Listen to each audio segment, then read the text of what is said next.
So the next time the government comes to your door and says, we're here to help you, I'd suggest that we look at this particular example and just kind of take pause and ask yourself, gee, what are they really here for?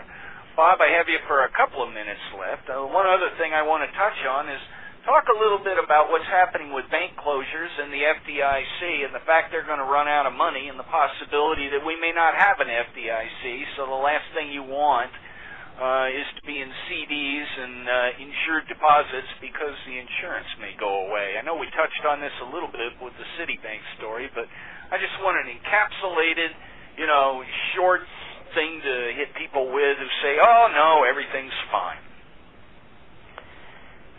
Well, all that has to go under is about, let me figure it out now. If 1,000 banks go under in the next year and a half, it'll cost $500 billion. The FDIC has $92 billion approximately.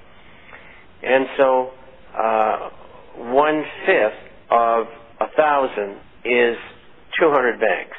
So 200 banks go under, and the FDIC's out of money. We've got 40 that have gone under. There will be far, far more than 200 to go under. The only way they can get money is get money from the taxpayer to keep the system open. Will government do that? I don't think so. And the reason why is there's 1,000 to 2,000 banks that are going to go under. That'll cost between $500 billion and $1 trillion. They're not going to do that. And that's why I keep on telling people, get your money out of the bank. Put it in gold and silver-related assets after you have put together the food and the water filter and the method of defending your family. Well, one thing's for sure, and that is that nary a day goes by when there isn't something really, really interesting in the news, financial or otherwise, to talk about. And this is just one example. I started down this thing about a year and a half ago, going down Alice in Wonderland's rabbit hole when I was trying to find out how much gold there was. Bob, you remember that conversation and how we got started on that. And all I can say is that, in following Deep Throat's advice to Woodward and Bernstein about the Watergate issue, follow the money. And what was really interesting is that when you followed this gold, it led me backdoor into some truly amazing things. And I urge every one of you who's in the sound of my listening, how does it go? Within the sound of my voice here, to definitely go to the internationalforecaster.com, get a copy of Bob's International Forecaster. It is, by the way, a current copy, so if you go there now, you'll get today's issue. And Bob, you lied. It's not 40 pages. Today's was 57 pages, and I hadn't finished it by showtime. But it's like reading an exciting novel. I can't put the blasted thing down. So I'm going to talk to, when you come out on Wednesday with those long ones, I'm going to talk to Fred about moving my show back an hour so I can read it.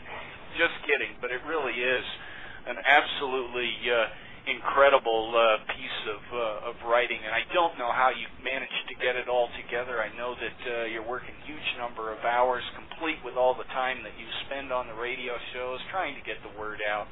I do very, very powerfully appreciate that. You've got about 2 minutes left. Do you have anything you want to leave our audience with? Yeah, Mr. Bernanke's statements today were really amounted to absolutely nothing. And they got to keep interest rates down. They've cut back on the money supply. They're trying to head off hyperinflation, and they're running down a very, very dangerous path. And I think that they could fall off that path. And that could happen later this year, early next year. And when that happens, this whole thing's going to come tumbling down. And we're not that far away. It'll happen by the end of next year. You've got to get ready. You're just fortunate to be able to, or have tuned into this program so that you learn really what's going on out there. And everybody does not have that opportunity. They just don't discover what you did.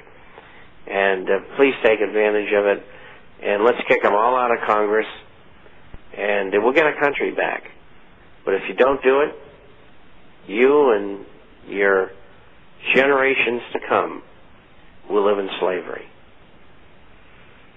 Thank you, Bob. I really do appreciate that. And for everybody who wants, as I said at the top of the show here, we do have the archives of all of my shows and the interviews with Bob Chapman on sovereign-economist.com. And I really do invite and urge all of you to go take a look at and listen to those if you haven't already done so. Bob has such great information, and we really do appreciate this. But, the stuff that you learn is not sound-bited. You can't get it in 10 or 15 minutes. Bob's been at it for 50 years. I've been at it for considerably less. But the truth is that it's an ever-learning situation, and it's important. It makes a difference to all of us.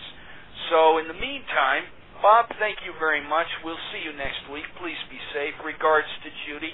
I may hopefully catch you on another show here at some point. Perhaps I won't have to wait as long as I did on the phone lines. But nevertheless, you have a wonderful week, and we'll talk to you next week. Oh, thank you very much, and thank you all for listening.